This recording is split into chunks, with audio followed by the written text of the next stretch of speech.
আজকের পর আপনার ইংরেজিতে প্রশ্ন করতে আর কোনো সমস্যা হবে না, বিশ্বাস রাখুন এবং 1 মিনিট এই ভিডিওটি দেখতে থাকুন। ইংলিশে প্রশ্ন করার একটি দারুণ কৌশল শেখাবো আজকে।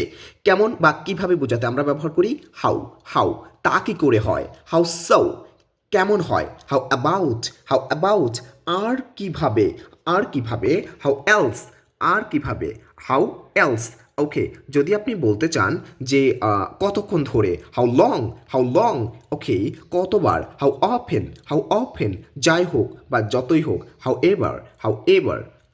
এভার। আচ্ছা ঠিক আছে, তারপর যদি আপনি বলতে চান যে কতটুকু how much does it cost, এটার দাম কত নিয়েছে, কি পরিমাণ, how much do you want, আপনি কতটুকু চান, কয়টি, হাউ মেনি কতক্ষণ যাবত, হাউ লং কত দূর, হাউ ফার ওকে কতদিন যাবত, ফর হাউ মেনি ওকে কতবার, হাউ মেনি টাইমস আর কতক্ষণ, হাউ মাচ লঙ্গার কী ব্যাপার, হাউ কাম কি সাহস, হাউ ডেয়ার এটা সবাই শুনেছেন, হাউ ডেয়ার ইউ তোমার সাহস কি মজার, হাউ ফানি কি সুন্দর, হাউ বিউটিফুল কি দুঃখজনক, হাউ ট্র্যাজিক এটাই আমার সাথে যায়, কি ভয়ানক, হাউ টেরিবল ওটা কেমন, ওটা কেমন, হাউস দ্যাট এটা সবচেয়ে বেশি ব্যবহৃত হয় রাইট, কি হোয়াট যাই হোক না কেন, হোয়াট এভার কী জন্য, হোয়াট ফর আর কি, হোয়াট এলস কী অবস্থা, হাউ অ্যাবাউট কিসের উপর, হোয়াট কী হবে, হোয়াট ইফ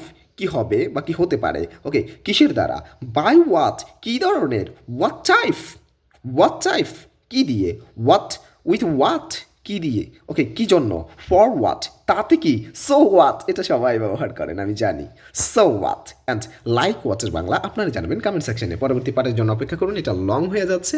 ভালো থাকুন, আল্লাহ হাফেজ, আর দোয়া করুন। Thank you.